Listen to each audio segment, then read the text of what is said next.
welcome to my Mass Effect Andromeda review. I have a lot to say, so I'm gonna try to stay on track and get through this as quickly as possible. A few quick things, the first one being that this will be a spoiler-free review, so don't worry, I shan't ruin anything for you because that would be awful and terrible. The next thing is that I played Mass Effect Andromeda on PC via Origin with a controller. And the third thing I want to mention is that my total playtime clocked in at 82 hours, and that earned me a 96% completion rating. There were a few other tasks that were left unfinished at the time I beat the game. I didn't go for those tasks because there weren't like beacons on where to go and I was just too lazy to find them. Alright, let's start this review off by getting the L core out of the room. Get it? Just to be totally upfront with you guys, I really enjoyed Mass Effect Andromeda a lot. I was playing like 10 hours a day, completely by choice. I wasn't on a strict timeline to finish this review or anything. I promised myself that I would just enjoy Mass Effect, and that's what I did for 10 hours at a time. And the only reason I would get up from my computer would be if my eyes hurt or my back was hurting because I'm old. So for a game to hold me, especially for me to sit in a computer chair for 10 hours a day, it must be I must have really enjoyed it. So I did. And I want to bring this up because of all of the negativity that's been surrounding the release, and I just want to be honest and stuff. Now, did I run into bugs? Yes. Were there things that could have been done better? Absolutely. Is it a perfect game? By no means. But I feel like the issues I did run into didn't distract from this living, breathing, immersive universe that BioWare has created within Mass Effect Andromeda. And I'll definitely be talking about those things during this review. I just want to take like a second and stand on my little tiny soapbox and just say, like, I think BioWare is held up to these crazy standards because they have been known to create such fantastic games in the past. And I feel like any little issue that arises within a BioWare game is scrutinized and put under like the most intense microscope ever, and that's all people can talk about and think about and criticize. And so it's like, I can't help but feel if a no-name studio created this game, this game would put them on the map, everyone would be all over their nuts, oh my god, surprise development studio of the year, but because it's a BioWare game, it now sucks. Anyway, just my 2 cents, and I truly think all of the negativity regarding the technical issues, regarding the facial animations, whatever, have just been blown way out of proportion. Granted, I also think some of the negative feedback comes from that EA Access 10-hour limited trial thing, which never ever should have been a thing, but you know, that's another video for another time. Where do we begin? There is just so much. Okay. So the general gist of this Mass Effect game is that you are a new crew in a new galaxy with a new story and a new enemy. So basically everything is new. You do not have to play Mass Effect 1 through 3 to get to Mass Effect Andromeda, and there are some tiebacks to ME 1 through 3, but I'm not going to talk about those because you need to find those on your own and it's so worth it. Do it. To get a little more specific on the story, and don't worry, I won't spoil anything, Mass Effect Andromeda starts out as this main storyline of, hey, you know, we're gonna make this galaxy hospitable and livable for all of our Milky Way species, so you're going down this path, and along the way a bad guy's introduced, and then they kind of like meld and like intertwine, intersect, and then that's kind of like the path you're going down. Like, you can't do one without the other. So the story, which is weird because not like the Reapers, you know, where I'm like, holy shit, in Mass Effect, you know, the old Mass Effect games, I thought the Reapers were like the super intimidating, badass, like, we stand no fucking chance against this. But because the bad guy was kind of introduced later in Andromeda, it had more of a, I never felt a lot of pressure, I never felt super intimidated, I never felt like this bad guy was really gonna, like, he really ever stood a chance. I just felt like all along I could just probably like step on him and like mush him into the ground into a pulp of dead alien. Does that make any sense? And you definitely couldn't do that with the Reapers, so I guess just an expectation to have is that going into this, don't expect like a super intimidating bad dude who's gonna make you wet and shit your pants all at once. In fact, I got more frustrated by certain citizens on the Nexus because they were freaking basically, you will run into some citizens on the Nexus who you just want to smack along, and they made me more angry than the big bad guy. Just FYI. Go to hell, Pathfinder. I said fuck off. But in typical BioWare fashion, there are many twists and turns related to the story and the plot that you will not see coming, and there are, of course, difficult decisions that must be made. Some of them aren't too difficult, some of them are like this kind of difficult where you have to ponder and rub the beard a little bit, but other ones, in fact, that guy, I got a little story about this, like, it stuck with me for hours after I put the controller down. I got a comment from a family member. They asked why I was so standoffish and why I seemed a little grumpy, and then I had to try to explain to them it was because a certain party member in Mass Effect didn't agree with the decision I made, even though I had no other choice and it was for the greater good, and needless to say, they didn't quite understand. But like, I just tell that story so you understand like how some of these decisions really fuck with you. It fucked with me, man. And of course, it's fun to see what consequences your decisions have, whether they're good or bad. Hopefully they're good. But I do want to say that while there are many decisions that you will make throughout the game that do come to fruition and you do see the consequences, there are a few major decisions that you will make during the game that won't be fully realized until a later date. I read an interview with Mike Gamble, producer on Mass Effect, and that was intentional. And what it sounds like, the gist of the article, is that a lot of these super critical decisions you make during the game won't be truly realized until a later date. So take that what you will, maybe DLC, maybe the next game, I don't know. Hopefully DLC, I can't wait that long. As far as the characters go in Mass Effect, I really clicked with Ryder. I would say I clicked more with Ryder than I did, or than I have with any other character I've ever played in any video game ever. So I played as female Ryder, and she drinks whiskey neat. Need I say more? Whiskey. Neat. So what I really liked about her was I felt like, in the dialogue options in general, I feel like there you have the 4 different options to choose from, and I might get this wrong, and I'm sorry if I do. You have like the jokester profile you can choose from, professional, logical, and what's the other one? Oh, emotional. So you can be like, oh my gosh, we must move forward as a team. Or you can be like, I guess we'll move forward as a team. That was terrible. That was absolutely terrible. But anyway, those are the 4 options you generally have to choose from. And what I would do in many select... Oh, that doesn't make any sense. What I would do in many select occasions, that doesn't make sense. Anyway, what I would do during conversations is after a character said something, I would stop and I would think in my head, you know, like, okay, how would I respond to this? And then I would look through the dialogue options, and chances were that one of the options in the game was what I was thinking up here. And so I was like, yeah, that's totally what I would say. And of course, that was more of the logical / prankster profile. I'm rambling. In fact, I felt so connected to her, and I really felt like I was Ryder, that when I had my my little romance scene with one of the crew members, it was kind of awkward because I felt like I was watching myself getting down with an alien, and it was just, okay, I'll just stop. I really bonded with the Mass Effect Andromeda crew as well. I feel like with Ryder, I really clicked with these guys, and I really appreciated how distinct and different every character was, and I appreciated all the alien races, although I would have appreciated more some of those humans. Could have left. Freaking humans, they're so boring. I'm not saying the writing's boring, I say we as humans, we're just boring. We're not as cool as like Turians or Krogan or anyway. And I feel like the crew had great chemistry, from the doctor to your squad mates to the guy in engineering to the pilot. All of them would banter, and it was fun to see how they all meshed, and it was believable conversation, and it was humorous. You're all booked for physicals. No excuses. Are you sure? I have some good ones. I'll make sure he goes, Lexi. Thank you, Cora. You're up first, by the way. Shit. Some of it was serious, some of it was emotional, and it was really cool to witness those moments. Now, I've heard people say, oh, you know, like this crew is compared to the crew of Mass Effect 1 through 3, you know, where's Garrus, where's Mordin, Well, it's like this, okay. No one or nothing will ever replace Garrus, so stop using Garrus as a scapegoat. No one's ever going to replace Garrus.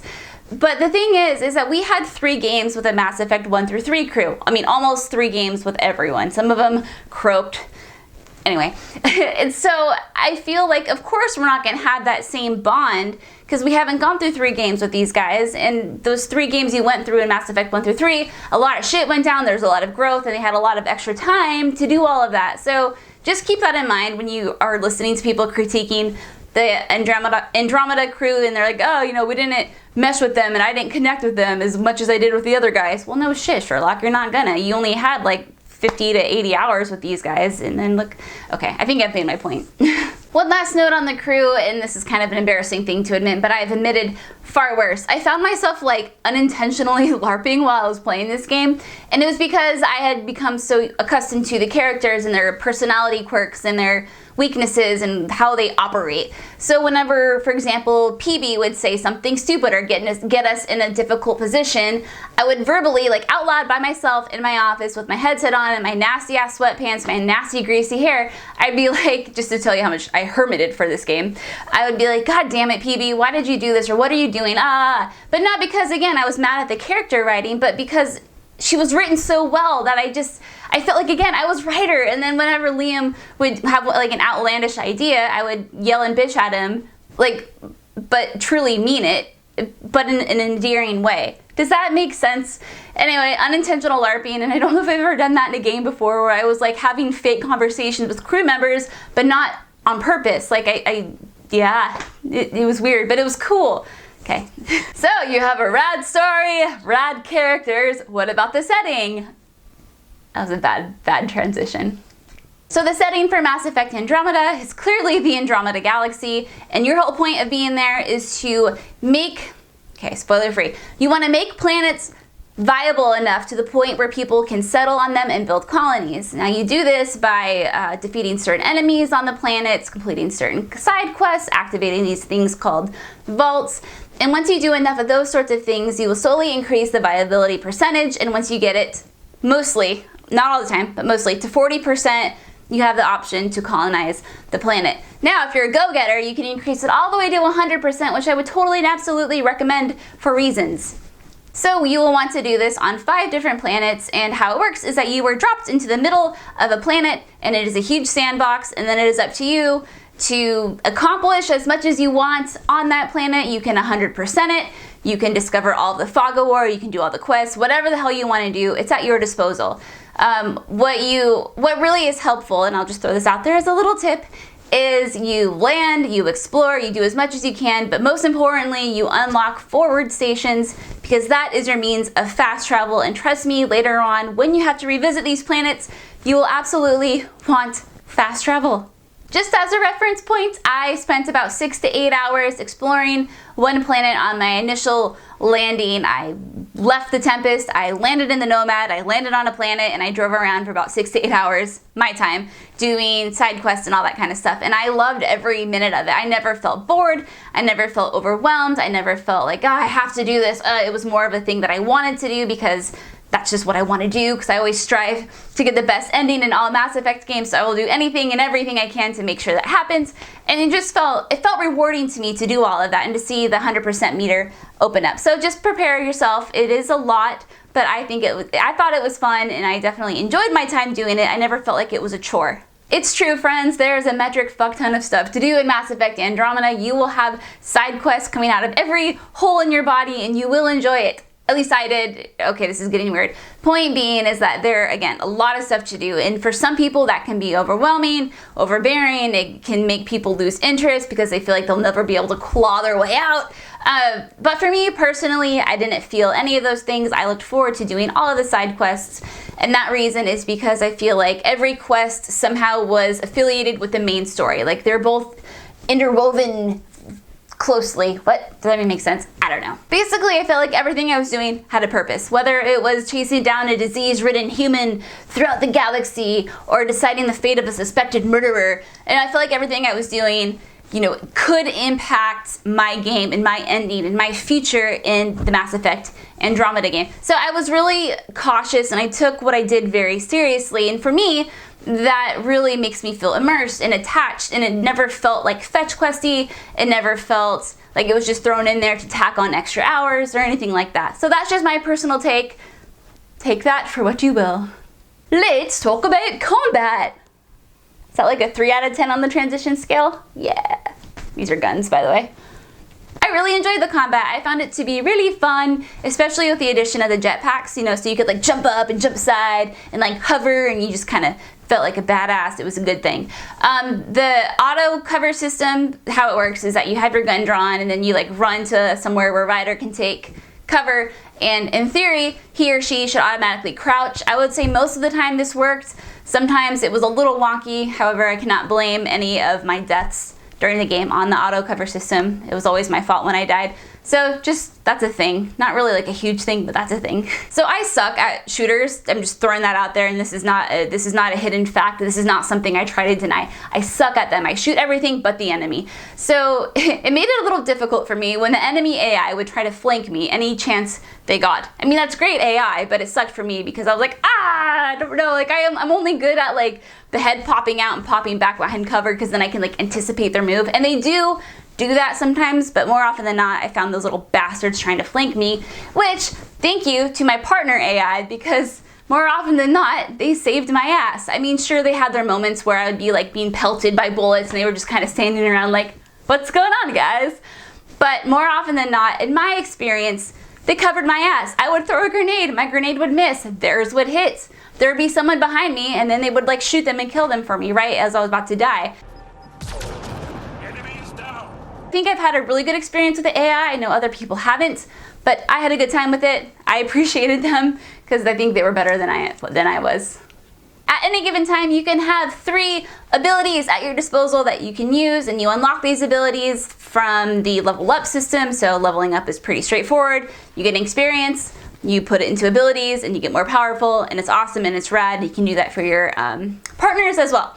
So again, I'm not a combat fiend. All I really need are like my basic abilities, and I'm good to go. So for me, I just rolled with my concussive shot, my frag grenade, and a little robot named Zap that was my buddy, my ride or die throughout the entire game. And that was all I ever used. Now I did have the ability to put in biotic powers or put in tech powers, and in order to switch them out, you do have to pause the game, go into the menu, swap them out, and then go back into the fight. It doesn't sound like it would be irritating, but because I didn't experience it firsthand, I really can't speak too much on it. Speaking on ability points, like I was saying, you level up, you earn points. You have, I think it's soldier, biotic, and tech, the 3 fields that you can put your points into, and you can customize your rider however you want, and that's all well and good.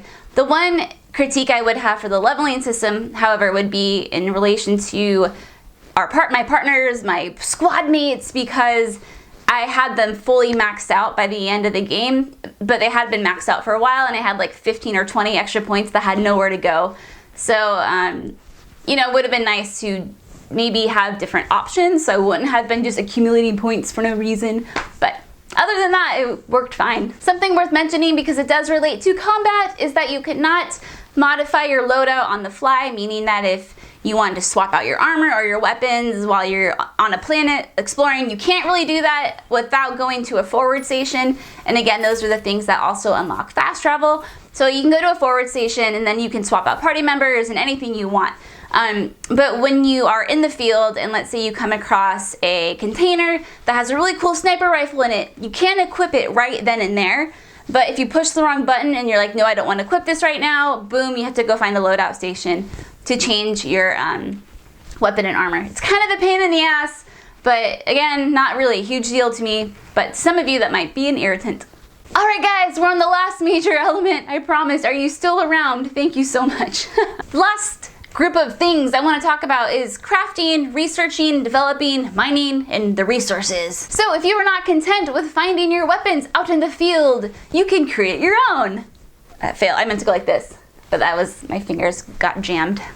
So while you are playing the game, you will have a scanner, and then you can use the scanner to scan things, and depending on what you scan, you will get research points. Maybe you're scanning a piece of tech, maybe you're scanning a new plant, anything. Most anything can be scanned and it will give you points, and it is good. You will then use these points to buy blueprints in a research and development station, and then once you have bought the blueprints, you can develop said blueprints into actual physical items using resources. It's a really easy system. I think I just did a bad job at explaining it if you didn't understand it.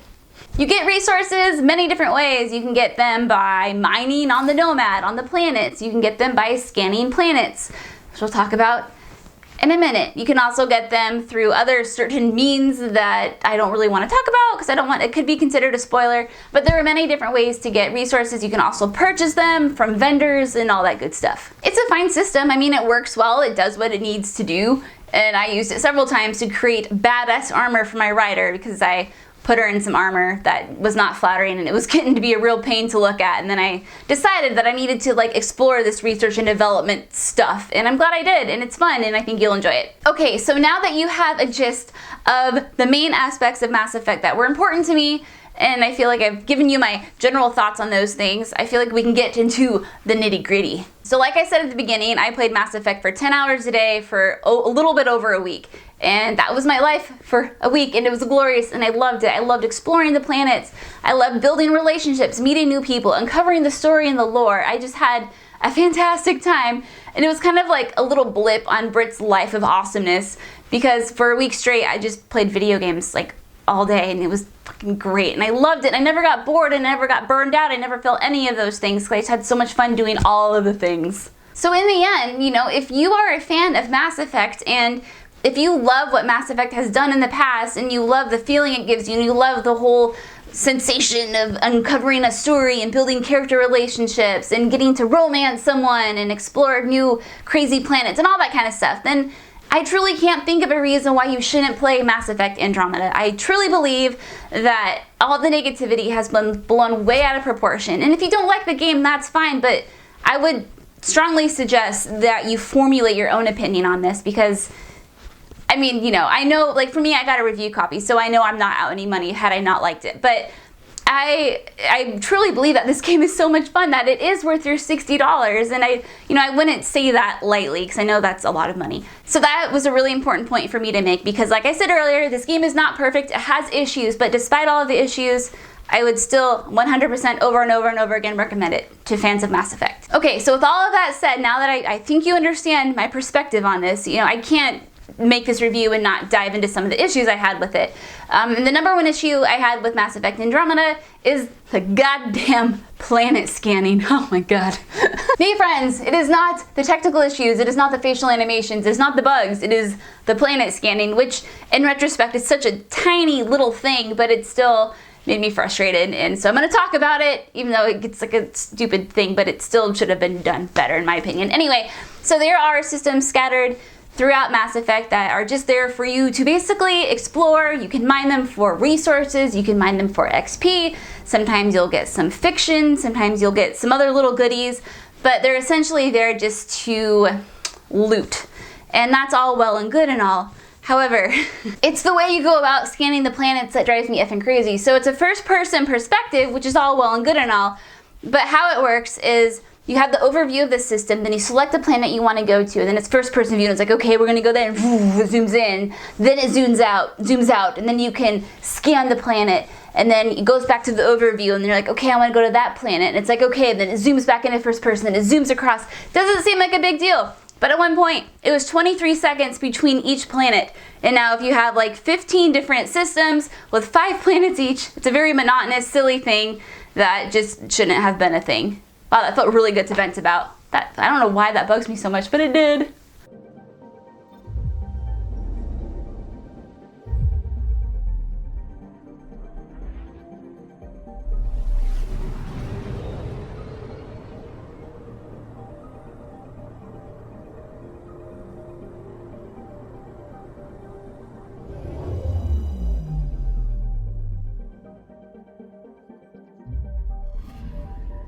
Anomaly detected.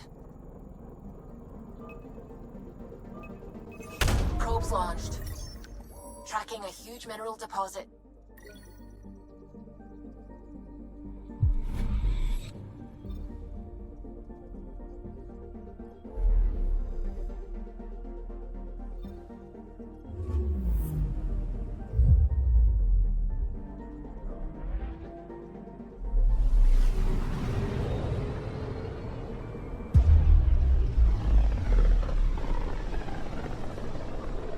Zuvi, keep an eye on those sensors. I always do. I know, it's just... this is a dicey sector. Better to be ready. Anomaly on sensors. There were bugs that I came across, and I feel like it's worth mentioning that in over 82 hours I came across 8 to 10 bugs, and only one of them prevented me from temporarily completing a side quest, which was irritating at the time, and it was frustrating, but it resolved itself after a couple hours of additional gameplay. The other bugs I had were silly ones, like text wouldn't go away. It would like live in the corner for like 15 or 20 minutes, or sometimes music in the club wouldn't play. Characters would talk over one another. The facial animations were sometimes wonky, and I guess I can talk about that in a little bit. sometimes my character, and this was kind of a funny one to be fair, they would get like rigor mortis and they would lose all animation and they would just like zoom around the battlefield with like gunfire erupting from their like their pistols or whatever, and it was just pretty funny. That made me laugh. So the facial animations. As someone who makes weird faces, I am not really offended by weird faces, but you know, we should talk about this anyway. So I'm not sure if, okay, let me back up. There were about 3 occasions where I think I could have had nightmares from some of the faces my writer made, typically when she was smiling. But I don't know, oh God. Anyway, I don't know if it was because of how I constructed my custom writer or what, but her facial animations like 90% of the time were, there's nothing weird to look at. And so I'm being honest when I say I don't get the hubbub. Now I've seen videos, I have seen GIFs, and I don't know if that's a console thing or if that's like, I don't know what it was, but somehow I either got lucky or I made a really good writer with good facial jaw things or something, because she never, I can't say she never, she didn't look weird most of the time. You know, sure, she had her nightmarish moments, and there are other occasions where I thought her eyes looked like they were gonna bulge out of her head, but it wasn't, it's so blown out of proportion anyway, based off of my gameplay experience. Other than that though, I really don't have much negativity to say about the game. You know, this is the way I look at it. When you have a game as massive as Mass Effect Andromeda, and I mean, it took me 82 hours to finish this bad boy with a 96% completion,